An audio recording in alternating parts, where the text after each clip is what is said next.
সিনেমার কোনো ট্রেলার নয়, কোনো গানও নয়, একটি ছবিই তোলপাড় করছে ইন্টারনেট দুনিয়া। বিশ্বের সবচেয়ে জনপ্রিয় ইউটিউবার মিস্টার বিস অর্থাৎ জিমি ডোনাল্ডসন এমন এক কাজ করে দেখিয়েছেন যা বহু বছরেও কোনো বলিউড পরিচালক পারেননি।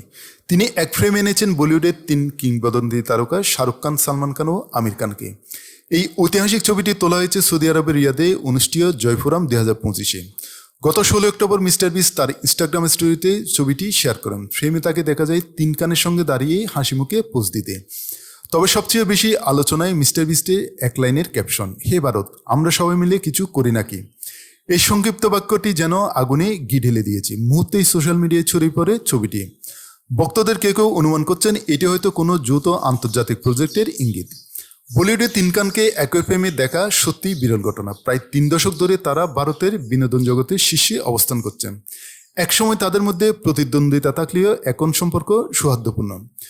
ছবিতে শাহরুখ খানকে দেখা যায় গাঢ় রঙে স্টাইলিশ শুটে, সালমান খান ফর্মাল পোশাকে আত্মবিশ্বাসী ভঙ্গিতে, আর আমির খান তার স্বকীয় লুকে কালো পাঞ্জাবি ও সাদা পায়জামায়। অন্যদিকে মিস্টার বিস সাধারণ অথচ আকর্ষণীয় কালো পোশাকে দাঁড়িয়ে আছেন তাদের পাশে। এর আগেও তিন খানকে একসঙ্গে দেখা গিয়েছিল অল্প কিছু অনুষ্ঠানে। এর মধ্যে আনন্দ আম্বানি ও রাধিকা মার্চেন্টের বিয়ের আসরে তারা একসঙ্গে পারফর্ম করেছিলেন। এছাড়া আমিরের তারে জামিন পার ছবির বিশেষ প্রদর্শনীতেও একসঙ্গে হাজির হয়েছিলেন তারা।